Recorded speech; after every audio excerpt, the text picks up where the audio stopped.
Good morning, everyone. Leopard here. Yesterday was a busy one.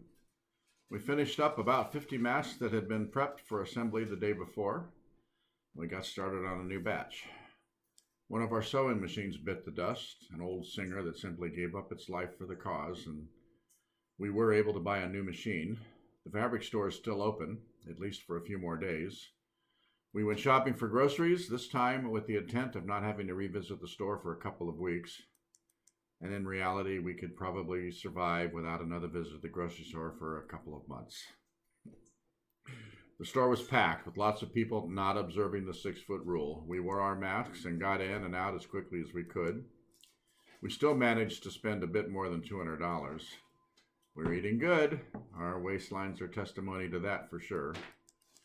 The whole experience was quite tense, at least for me. As I shared with you yesterday, I'm reacting to all of this with a lot of emotion. And honestly, I just don't trust John and Jane Q. Public to be following the rules. If you squint just a little bit here, life pretty much appears and behaves as normal, right out here in the foothills of the Appalachian Mountains, and the tide is quickly rising from the east. The days of quiet ignorance for Charlottesville are quickly disappearing. I woke this morning with notice from my PayPal account that several sizable donations had been made last night. I'm a bit in shock, to be honest. Wow. Just when we've exhausted both the fabric we've purchased and that's been donated by local friends, money arrives to purchase more. And just in time, too, because the lady at Joanne's Fabric indicated that she wasn't sure if they'd be open past the end of the week. Now that Virginia's governor has put the entire state under a stay-at-home order, people are starting to close their doors, the ones that have stayed open, hoping that this thing was going to go away. No problem here. We're all committed to this point to limit our public exposure as much as possible. During our family meeting a couple of days ago, as I shared with you, we all agreed to some new guidelines. We all agreed to limit our exposure, of course. We agreed that when we go out in public that we will disrobe immediately and get that clothing washed upon returning home, then wash up thoroughly and put on fresh clothes. And we also designed and implemented a disinfecting station, and thus the rest of my message today.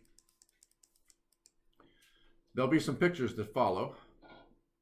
We set up a stand outside the front door. It contains a spritzer bottle with a 32-to-1 water bleach mixture.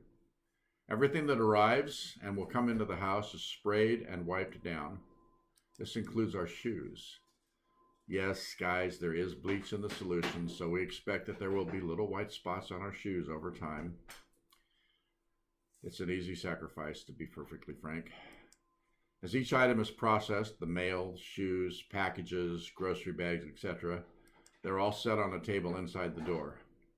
Next, having removed any modesty from the formula, we disrobe, if necessary, and put everything to be washed into a plastic bag that will later be taken down to the basement. And then we dress in fresh clothing. Groceries that are brought in from the car are placed on the dining room table. We've covered the table with a large, opened-up plastic trash bag. The new groceries are placed on the dirty end of the table, and each item, package, bag, can, box, etc., is sprayed and wiped, and then placed on the clean side of the table to be put away.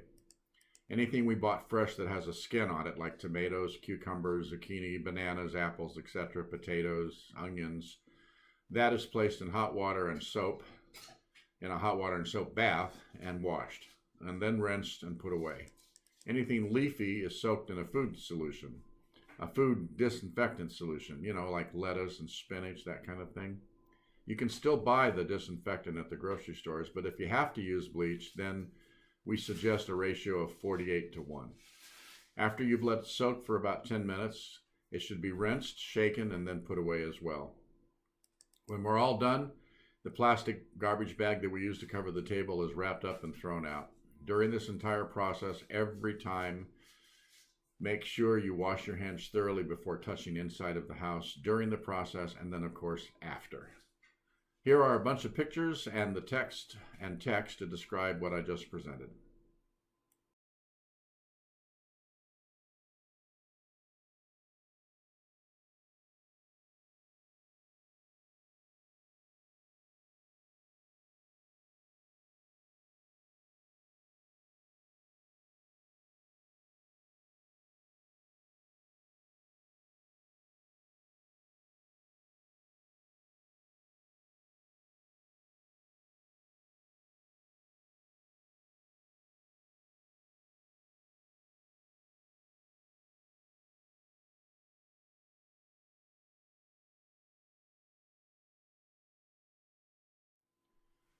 I know it sounds a bit extreme, folks, but honestly, the three of us are working together.